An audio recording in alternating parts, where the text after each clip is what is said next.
अपने सामान को बांधे हुए इस सोच में हूं, जो कहीं के नहीं रहते वो कहां जाते हैं। नमस्कार, मैं हूं राजीव और आप देख रहे हैं घूमता हुआ आईना। 1 जून को 7वें दौर की वोटिंग के साथ ही दोस्तों लोकसभा चुनाव खत्म हो गया है और इसके साथ ही कन्याकुमारी के विवेकानंद रॉक मेमोरियल में नरेंद्र मोदी का 45 घंटे का ध्यान भी 1 जून की शाम को ही खत्म हो गया। ध्यान करने की टाइमिंग मोदी ने इसी तरह रखी थी कि जिस वक्त उनके संसदीय क्षेत्र वाराणसी में वोटिंग हो रही थी, ठीक उसी समय विवेकानंद मेमोरियल में बैठे नरेंद्र मोदी की अलग अलग एंगल वाली तस्वीरें और वीडियो मीडिया में चलाए जा रहे थे। और जब वोटिंग खत्म हो गई तो ठीक उसके बाद एग्जिट पोल आने शुरू हो गए, तो नरेंद्र मोदी भी ध्यान मुद्रा से एग्जिट लेकर सामान्य मुद्रा में आ गए।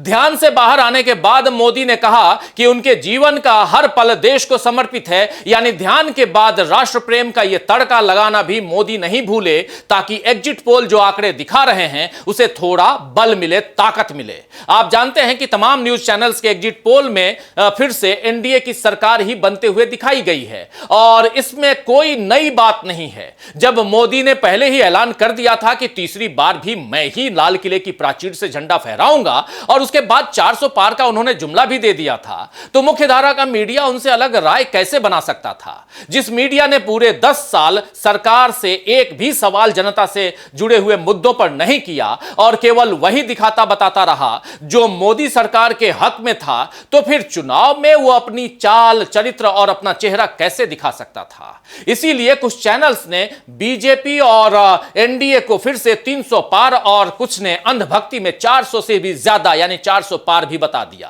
अब 4 जून को जब नतीजे सामने आएंगे तो पता चलेगा कि अंधभक्ति में ज्यादा ताकत थी या जनता की शक्ति में ताकत थी, क्योंकि टीवी चैनलों के एग्जिट पोल को इंडिया गठबंधन ने सरकारी एग्जिट पोल बताया है, जबकि उसका दावा है कि जनता का एग्जिट पोल इस बार इंडिया गठबंधन की सरकार बनवाने जा रहा है। आपको बता दूं दोस्तों कि 1 जून को ही इंडिया गठबंधन के तमाम दलों की एक बड़ी बैठक कांग्रेस अध्यक्ष मल्लिकार्जुन खड़गे के निवास पर हुई, जिसमें चुनाव रिजल्ट आने और उसके बाद की रणनीति पर चर्चा हुई। और इसके बाद मीडिया को संबोधित करते हुए मल्लिकार्जुन खड़गे ने कहा कि जनता का एग्जिट पोल बता रहा है कि इंडिया गठबंधन को 295 से अधिक सीटें मिल रही हैं। क्या कुछ कहा है मल्लिकार्जुन खड़गे ने, आइए जरा सुन लेते हैं। इंडिया गठबंधन कम से कम 295 सीटें प्लस 295 से ज़्यादा आएंगे, कम तो नहीं आएंगे। ये हमने आकलन किया कि सभी हमारे नेताओं से पूछने के बाद ये एक आंकड़ा हमारे पास मिला है और इस आंकड़े में कोई बदलाव नहीं है। ये एक जनता की सर्वे है, हमारा सर्वे नहीं है। जो जनता ने सीधा हमारे को कहा है और हमारे नेताओं को जो इन्फॉर्मेशन दिया है, ये इन्फॉर्मेशन पहुंचाया है, उस आधार पर ये हमने आज आप लोगों को बता रहे हैं। सरकारी सर्वे तो होते हैं क्योंकि उनके पास बहुत से आंकड़े बनाने का, बिगाड़ने का ये पहले से भी है और उनके चंद जो मीडिया के दोस्त हैं उसको हाई फाई करके वो भी लोग बताते हैं। इसीलिए हम आपको सत्य बताना, रियलिटी बताना, जनता का क्या मन है, जनता जो कहती है वो हम आपके सामने रख रहे हैं। तो दोस्तों जनता का एग्जिट पोल टीवी चैनलों के एग्जिट पोल से काफी अलग है, ऐसा मल्लिकार्जुन खड़गे समेत तमाम इंडिया गठबंधन के नेता भी कह रहे हैं। आप जानते हैं कि इस बार पूरा चुनाव जनता बनाम सरकार ही रहा है। कायदे से जनता की बात सबसे पहले सत्तारूढ़ दल को करनी चाहिए थी, लेकिन मोदी पूरे चुनाव मुस्लिम लीग, मंगलसूत्र, भैंस, नल की टोटी, मुजरा और 7 पीढ़ियों का कच्चा चिट्ठा खोलकर रख दूंगा जैसी धमकी देने में लगे रहे। जनता के मतलब के किसी भी मुद्दे पर नरेंद्र मोदी ने बात नहीं की और न ही बीजेपी के घोषणा पत्र में ऐसी कोई पहल दिखी, जबकि विपक्षी दलों का इंडिया गठबंधन पूरे चुनाव केवल और केवल जनता के मुद्दों को ही उठाता रहा। कांग्रेस समेत तमाम दलों ने इस बार चुनावों को बिल्कुल ही मुद्दों से भटकने नहीं दिया है इस चुनाव में, और यह इन चुनावों की सबसे खास बात रही है। तो आइए दोस्तों, आज आईने की नजर से पड़ताल करेंगे कि 18वीं लोकसभा चुनावों में किस तरह जनता के सवालों के सामने लाचार नजर आई बीजेपी, और यह भी समझने की कोशिश करेंगे कि क्या नतीजे आने से पहले ही विपक्ष ने कर दिया बीजेपी को परास्त। लेकिन सबसे पहले देखते हैं 4 जून को लेकर अब क्या नई रणनीति बना ली है इंडिया गठबंधन ने। इंडिया गठबंधन ने इस बार लोकतंत्र और संविधान को बचाने का मुद्दा चुनावों में सबसे महत्वपूर्ण बनाकर रखा और उसने पूरा चुनाव इसी के इर्द गिर्द भी लड़ा। अब जबकि चुनाव खत्म हो गए हैं, इंडिया गठबंधन ने एक नई रणनीति तैयार कर ली है ताकि बीजेपी को कोई भी खेल करने का मौका न मिले। कांग्रेस अध्यक्ष मल्लिकार्जुन खड़गे के आवास पर हुई शनिवार को इंडिया गठबंधन की बैठक में एक महत्वपूर्ण फैसला लिया गया। इस फैसले में कहा गया कि गठबंधन के सारे दल अपने अपने स्थानीय नेताओं एवं कार्यकर्ताओं को ये निर्देश देंगे कि 4 जून को मतगणना से जुड़ी पूरी प्रक्रिया संपन्न होने तक और फॉर्म 17C के साथ जीत का प्रमाण पत्र मिलने तक मतगणना केंद्रों पर मुस्तैद रहें। आपको बता दें कि 7वें दौर की वोटिंग से पहले ही राहुल गांधी और अखिलेश यादव जैसे नेताओं ने अपने अपने कार्यकर्ताओं को यही सलाह दी थी कि आखिरी दौर की वोटिंग के दौरान पूरी तरह से अलर्ट रहें और ईवीएम जिन स्ट्रांग रूम्स में रखी गई हैं वहां भी पूरी नजर बनाए रखें। दरअसल इस बार जिस तरह से बीजेपी ने पहले ही अपनी जीत के आंकड़े बता दिए थे और उसके बाद मीडिया ने भी यही माहौल बनाया था कि बीजेपी ही फिर से सत्ता पर लौट रही है, तो विपक्ष बिल्कुल सचेत हो गया, क्योंकि इस तरह के दावे तभी हो सकते हैं जब ईवीएम में गड़बड़ी की गुंजाइश बने और गड़बड़ी करने की सुविधा भी मिले। इंडिया की बैठक में चुनाव आयोग के रवैये पर भी चर्चा हुई, क्योंकि हर चरण की वोटिंग के बाद मतदान के जो आंकड़े आए और कुछ वक्त बाद जब चुनाव आयोग ने आंकड़े पेश किए तो दोनों में हमेशा अंतर दिखा। इसीलिए विपक्ष पहले से ही सावधानी बरत रहा है ताकि मतगणना के वक्त कोई गड़बड़ न हो सके। तो विपक्षी दलों ने केवल काउंटिंग को लेकर ही मुस्तैदी नहीं दिखाई है, बल्कि इस बार टीवी चैनलों को बेनकाब करने का बीड़ा भी उठा लिया है। आप जानते हैं कि शनिवार से आ रहे तमाम एग्जिट पोल एक तरफा बीजेपी की जीत दिखा रहे हैं, बल्कि पिछली बार से ज्यादा सीटें एनडीए को दे रहे हैं। हालांकि कांग्रेस अध्यक्ष ने प्रेस कॉन्फ्रेंस करके दावा किया है कि इस चुनाव में इंडिया गठबंधन को 295 से ज्यादा सीटें मिल रही हैं।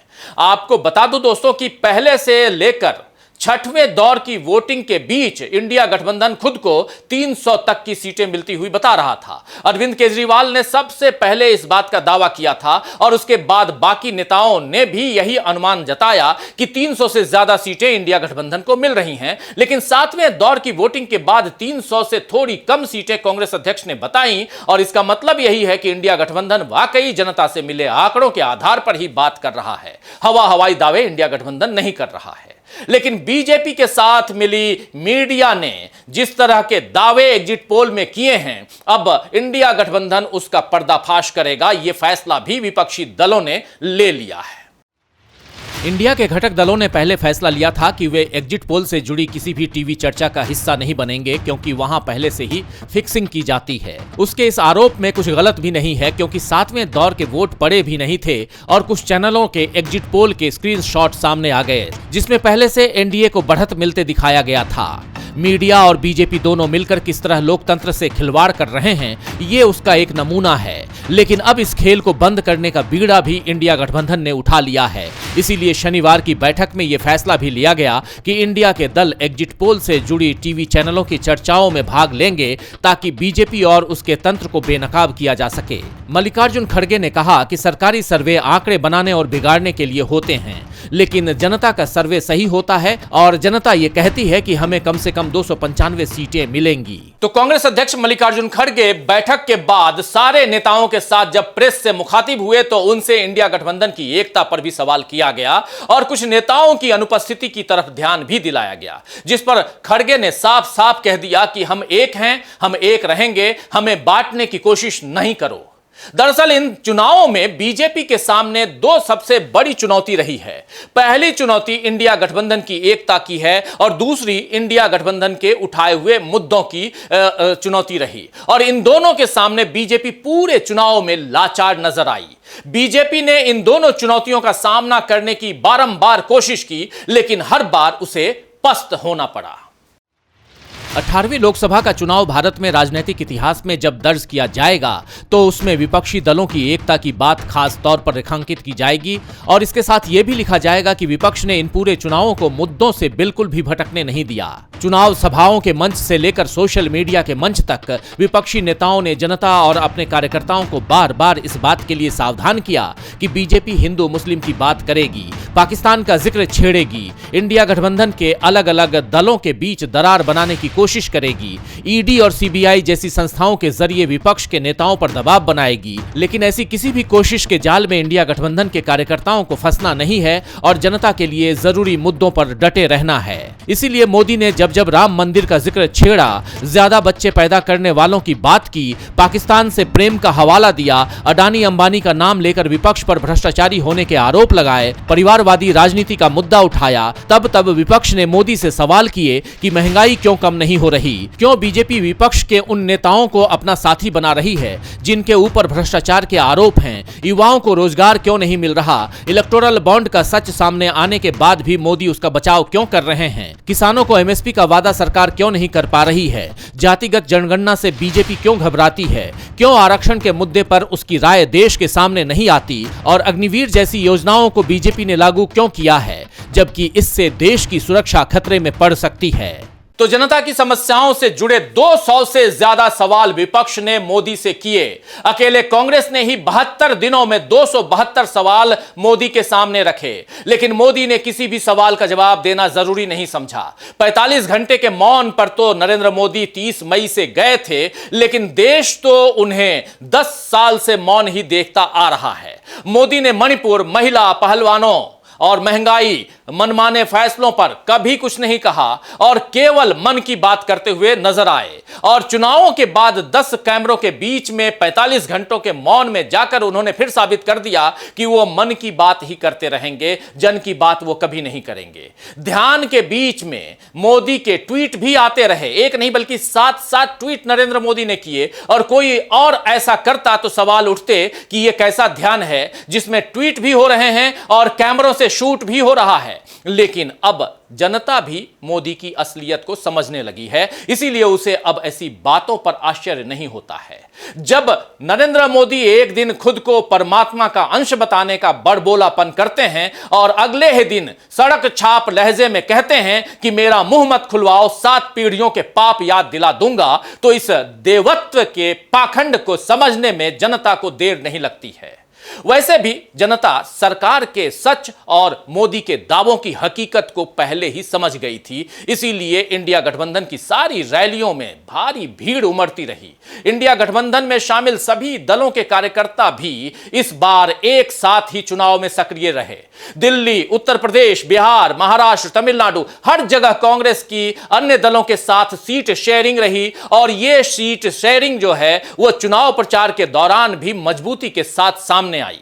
पंजाब, पश्चिम बंगाल और केरल, इन 3 राज्यों में इंडिया के दल आमने सामने लड़े, लेकिन इस तरह की जनता को साथ साथ ही दिखाई दिए जैसे ये साथ हैं। इंडिया गठबंधन की इस एकता के सामने बीजेपी को बार बार मुंह की खानी पड़ी और ऐसे में अब मीडिया का एग्जिट पोल चाहे एनडीए के पक्ष में हो या जनता का एग्जिट पोल क्या कहता है, यह जानने की उत्सुकता जो है वो बनी रहेगी और इन सब के लिए आपको 4 जून का इंतजार रहेगा। यानी 4 जून को यह पता चल जाएगा कि इस बार 2019 का इतिहास दोहराया जाएगा या फिर से 2004 का इतिहास आपके सामने होगा। आप जानते हैं 2004 में इंडिया शाइनिंग का नारा बुलंद किया जा रहा था, लेकिन फाइनली क्या हुआ आप सबको पता है। खैर, शायर सनाउल्लाह ज़हीर ने ठीक ही फरमाया है कि मैं दे रहा हूं तुझे खुद से इख्तिलाफ का हक, मैं दे रहा हूं तुझे खुद से इख्तिलाफ का हक, ये इख्तिलाफ का हक है मुखालिफत का नहीं।